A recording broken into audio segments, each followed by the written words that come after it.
நமீபியா நாட்டிலிருந்து 8 சீட்டாக்கள் இந்தியா கொண்டுவரப்பட்டு மத்திய பிரதேசத்தில் உள்ள உயிரியல் பூங்காவில் விடப்பட்டுள்ளன. இதனால் வரலாறு திருத்த எழுதப்பட்டுள்ளதாக பாரதிய ஜனதா கட்சி கூறியுள்ள நிலையில், சீட்டாக்களை இந்தியா கொண்டுவர காரணமே மன்மோகன் சிங் ஆட்சியில் போடப்பட்ட ஒப்பந்தம்தான் என காங்கிரஸ் கட்சி தெரிவித்துள்ளது. இந்தியாவில் வேட்டையாடுதல் உள்ளிட்ட பல்வேறு காரணங்களால் சீட்டா ரக சிறுத்தை இனம் அழிந்து விட்டதாக 1952ஆம் ஆண்டு அரசு அறிவித்தது. இந்த சிறுத்தை இனத்தை மீண்டும் இந்தியாவில் அறிமுகப்படுத்தும் நடவடிக்கையாக நமீபியா நாட்டுடன் சிறுத்தைகளை பெற ஒப்பந்தம் போடப்பட்டது.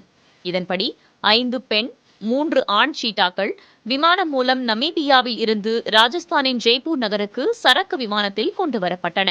அங்கிருந்து ஹெலிகாப்டரில் மத்திய பிரதேசத்தின் குணா தேசிய பூங்காவுக்கு கொண்டு செல்லப்பட்டன.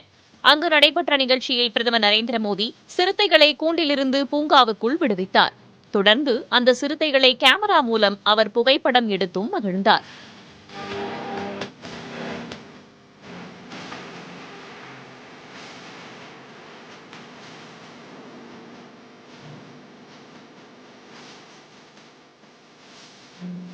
இது தொடர்பாக காணொளியை வெளியிட்ட பிரதமர், ஆப்பிரிக்க சிறுத்தைகளை இந்தியாவுக்கு அனுப்பியதற்கு நமீபிய நாட்டுக்கு நன்றி தெரிவித்தார்.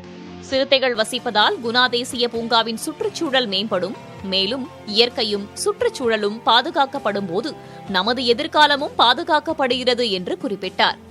மத்திய அரசின் நடவடிக்கை காரணமாக 8 சிறுத்தைகள் இந்தியா கொண்டுவரப்பட்டதாக பிரதமர் கூறியுள்ள நிலையில், 2008-2009 மன்மோகன் சிங் ஆட்சி காலத்தில் ஷீட்டா வகை சிறுத்தைகளை இந்தியா கொண்டுவரும் திட்டம் உருவாக்கப்பட்டதாக காங்கிரஸ் கட்சி டுவிட்டரில் தெரிவித்துள்ளது.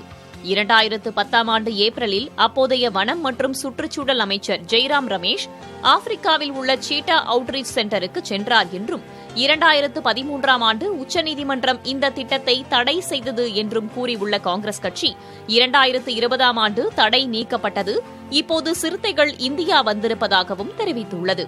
புதிய தலைமுறைக்காக செய்தியாளர் விக்னேஷ் முத்து.